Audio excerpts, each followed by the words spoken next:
My name is Eleanor. I am 65 years old. I have been a mother, a grandmother, and for most of my life, a woman who believed she knew exactly what God expected of her.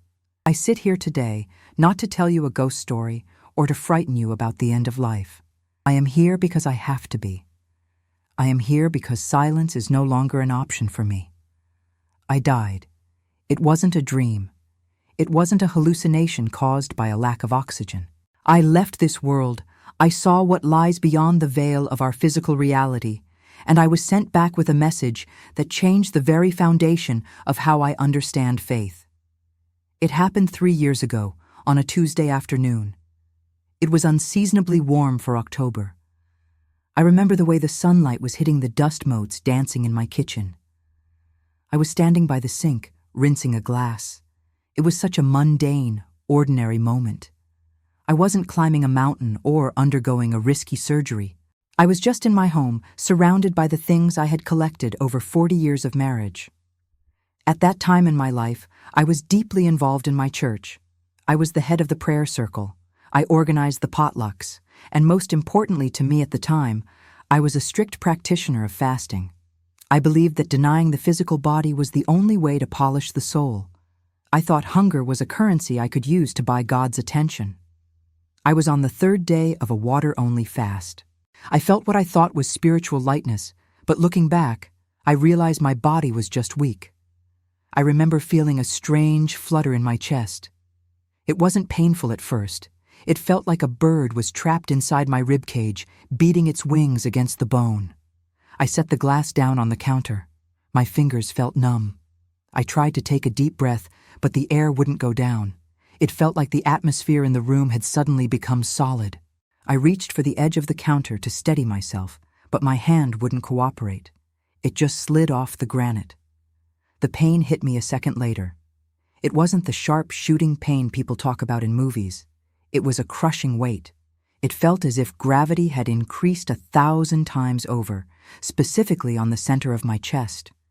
I knew, with absolute terrifying clarity, that my heart was stopping. I fell. I remember the sound of my hip hitting the linoleum floor. It was a dull thud.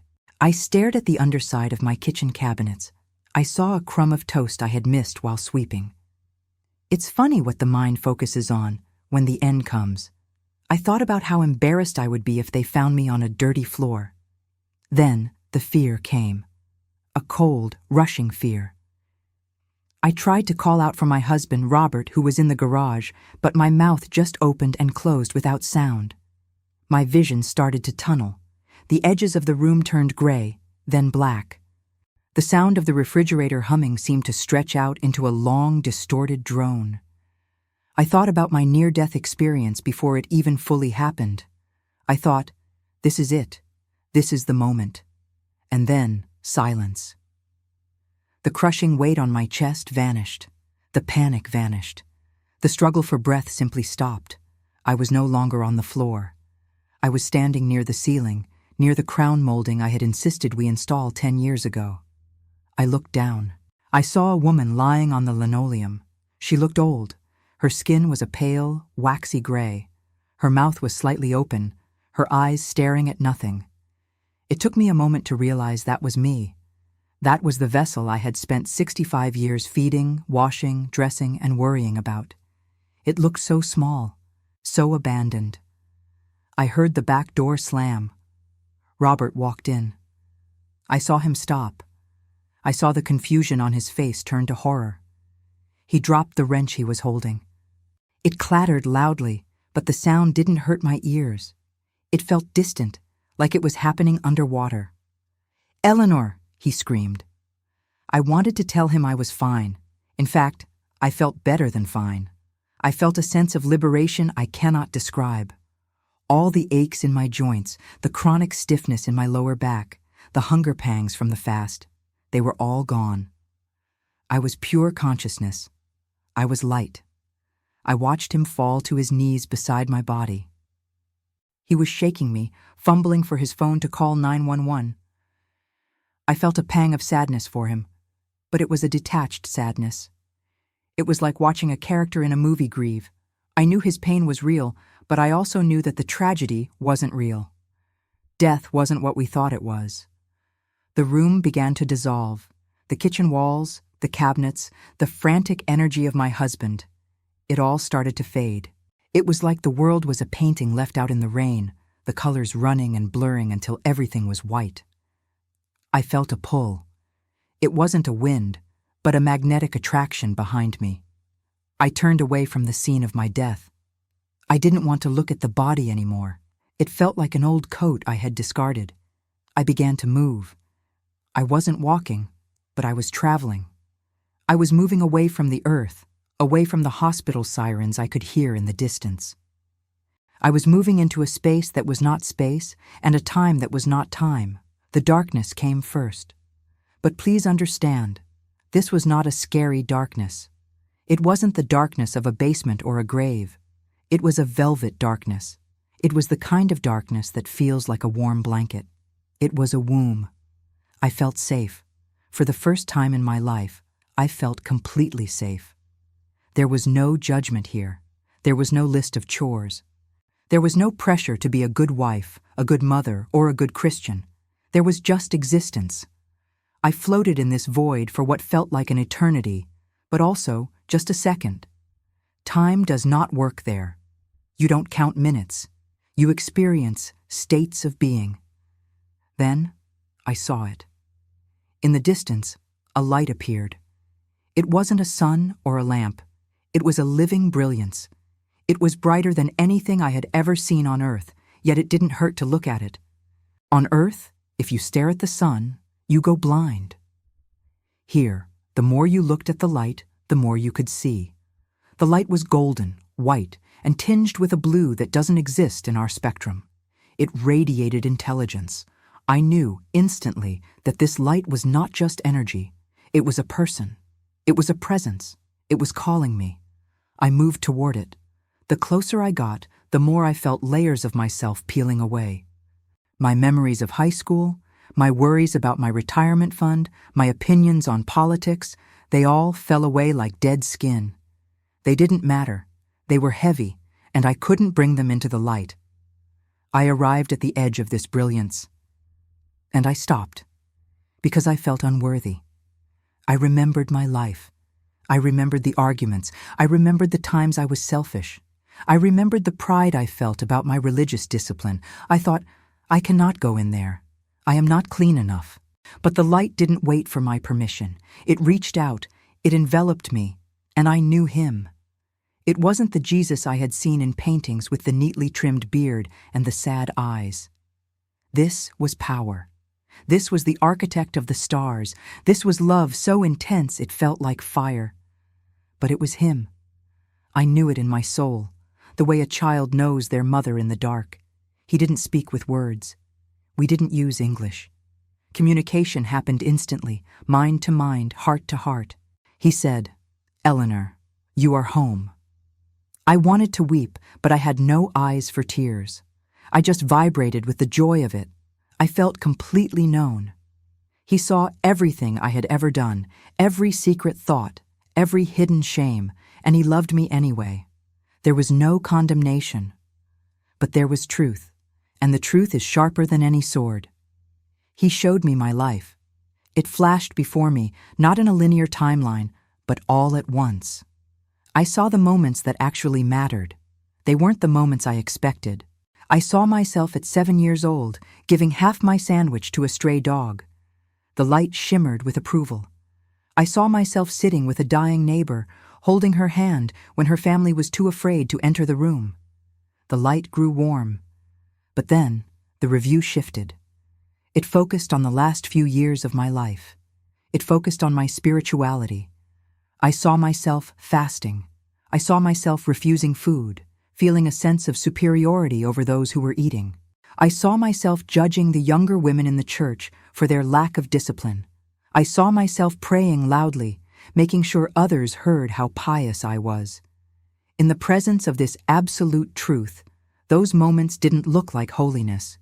They looked like gray sludge. They looked like vanity. I felt a wave of shame. I tried to hide it, but you cannot hide anything there. He looked at me. And this is where the experience changed. This is where I received the warning that I must share with you. He didn't look angry. He looked sad. He communicated a thought to me that rocked my very existence. He said, "You were starving the vessel, but you were not feeding the spirit." I stood there, or rather, existed there, in that bath of golden light, suspended in a state of total vulnerability. The shame I felt wasn't imposed by him. It was my own reaction to seeing the truth of my actions against the purity of his love. When he said, "You were starving the vessel, but you were not feeding the spirit," it shattered my understanding of what I had been doing for decades. I tried to argue back, not with words, but with feelings. I projected my defenses. But Lord, I thought, I did it for you. I denied myself. I followed the rules. I fasted on Wednesdays and Fridays. I gave up sugar. I gave up meat. I disciplined my flesh. He received my thoughts gently, like a parent taking a broken toy from a child. Then he showed me what my fasting actually looked like from his perspective. The scene changed. I was no longer seeing my life from my own eyes.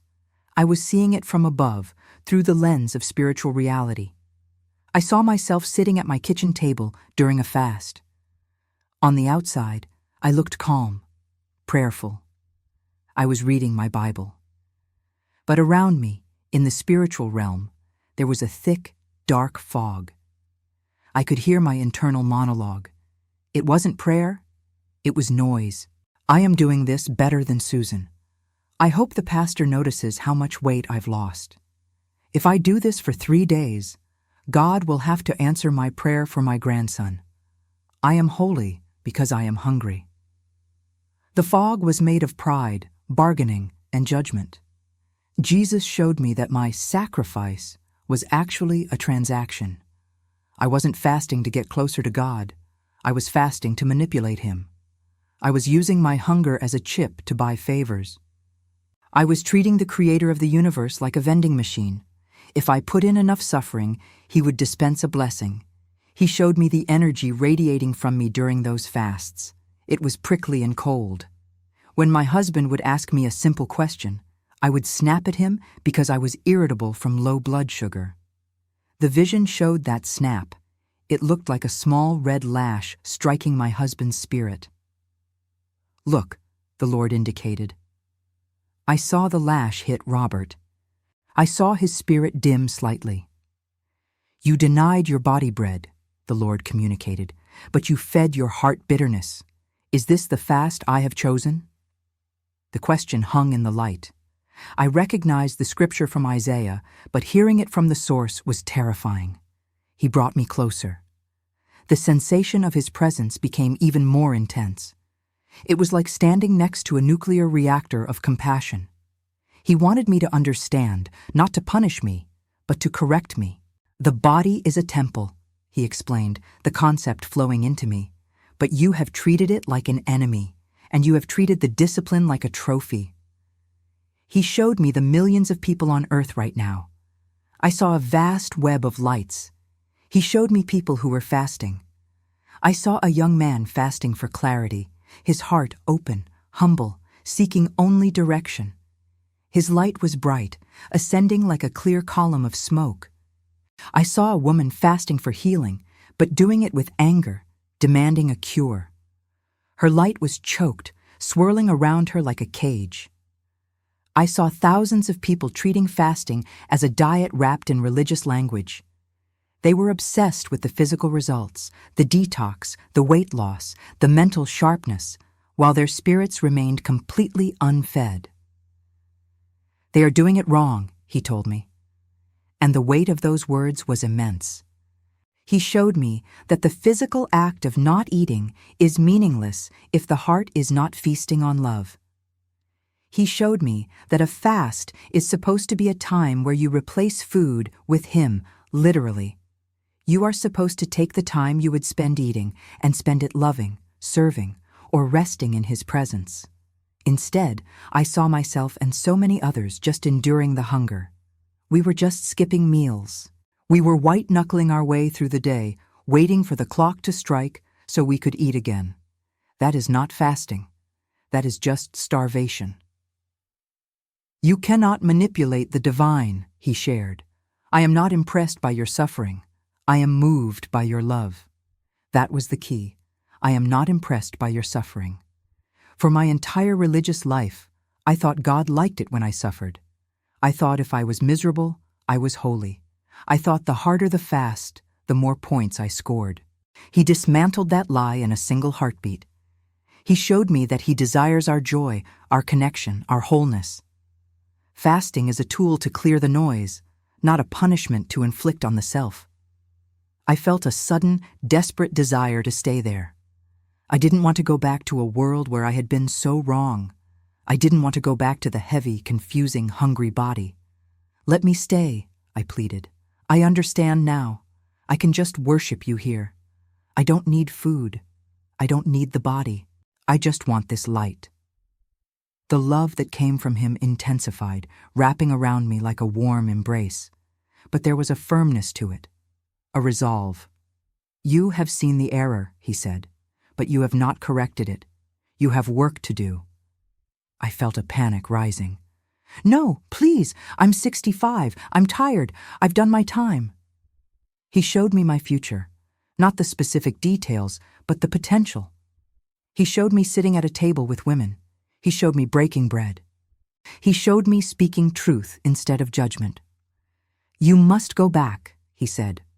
You must tell them that the fast is of the heart. Tell them to stop starving for vanity and start feasting on charity. I tried to resist.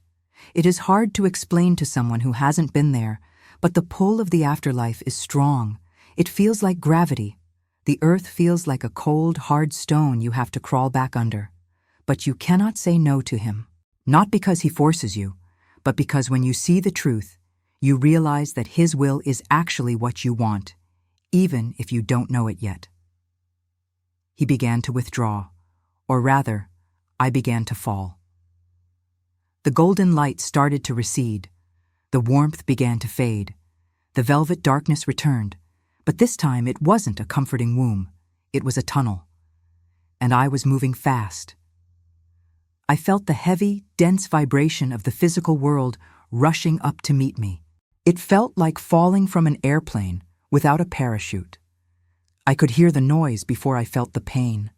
I heard shouting, "Clear! Again! We have a rhythm!" The sounds were harsh, metallic, scratching against my consciousness. I didn't want to go in. I hovered over my body again. It looked like a wreck. There were tubes. There were men in uniforms working over me. My blouse was cut open. It looked violent. "Go," the voice whispered in my mind. And then, the collision. If you have listened this far, I want to ask you something. When was the last time you did something spiritual that was actually just for your own ego? Just sit with that for a moment. We often mistake our own pride for God's voice. The return to the body was the most violent thing I have ever experienced. It wasn't like waking up from a nap. It was like being shoved into a wetsuit that is 3 sizes too small, while simultaneously being electrocuted. The pain was immediate and total. My chest felt like it had been kicked by a horse. My ribs ached. My throat was raw. But the worst part was the heaviness, the sheer, crushing weight of gravity. In the light, I had been weightless. I had been expansive. Now I was trapped back in this dense, aging sack of meat and bone. I gasped. It was a horrible, rattling sound. "She's back!" someone shouted. I opened my eyes. The hospital lights were blinding. They were harsh, fluorescent, and buzzing. Nothing like the living golden light I had just left. These lights hurt. They felt artificial and cold. I tried to lift my hand to block the glare, but I was strapped down. Or maybe I was just too weak to move.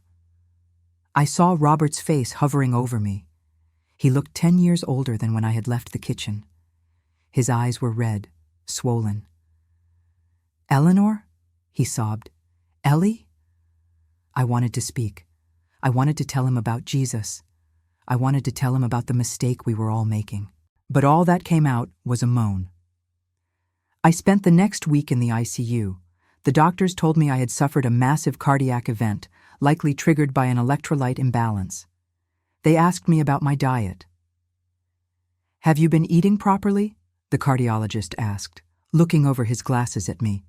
I looked at him and I wanted to laugh, but it hurt too much. "I was fasting," I whispered. He shook his head.